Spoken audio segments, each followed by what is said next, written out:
Morning, guys. Happy Friday. Hope you guys have had a great week. We are back with another verse of the day. Today's verse comes from Ephesians chapter 5, verses 1. Let's dive into it. Be ye therefore followers of God as dear children. What does this mean, guys? Such a simple phrase, very short, sweet, to the point. We have to not only be followers of Christ, but we have to have the faith of a child.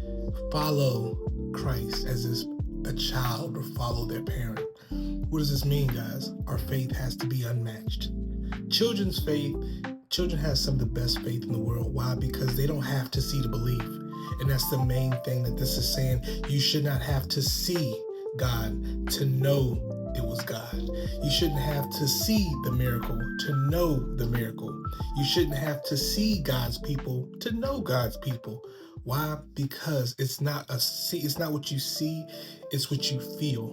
Love, you can see it, you can see signs of love, but how do you feel? You feel love, and it's deep to your core. In your heart, you feel love.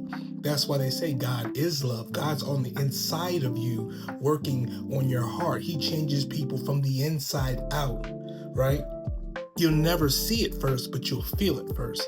But that's the same thing. When we're followers of Christ, we have to have childlike faith because we have to be able to believe it before we even see anything, right? And that's what this is saying. Your faith has to be the faith of a child. Children have better faith than adults could ever have. Why? Because the world has not been able to taint their mind and their perception the way that it has ours. This is why it's important that we keep and maintain childlike faith, which is, when we fall off the beaten path, when we come back, we have to work overtime in order to stay in our word long enough every day to fight to keep our faith alive, because it is hard. Like when Adam, once he realized good and evil, it became hard to only see good, because now he knows what evil looks like. And that's the same battle that we face daily. So we have to make sure that we are putting in the work to be able to maintain childlike faith, because it is not easy to maintain. It's hard. It's hard work. But childlike faith is what we have to maintain in order to be able to show people what the true kingdom is all about, okay?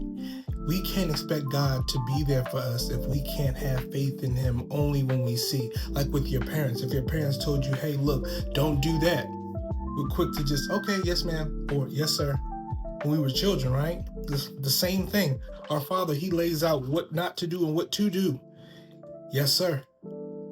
Childlike faith. Don't even question it. What are we questioning? The only thing that gets you to start questioning your real faith is this world. And that's the trick of the enemy. The enemy will put culture out here to question the truth. He will put your ethnicity out here to question your truth. He will put false gods and idols out here to question your truth. That's what the scheme of the enemy is. He puts all these things out here in the world to make you question and make you lose your childlike faith. This is why children are so highly regarded in the text, because when a child loves their parents, and they do, because God creates them that way, there's nothing that will make a kid go away from their parent. When a stranger comes up, what's the first thing a child do? Cling tight to their mother or father. They're scared to even reach out their hand to interact. Why? Because they don't know who you are as a stranger, but they know who their father and their mother is. That's the same thing when we get confronted by sin. We need to cling close to Jesus Christ.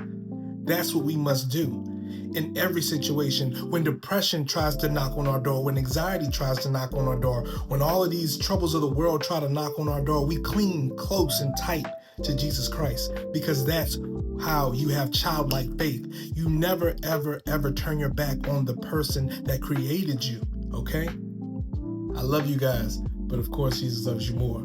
Have a great weekend. Crusaders!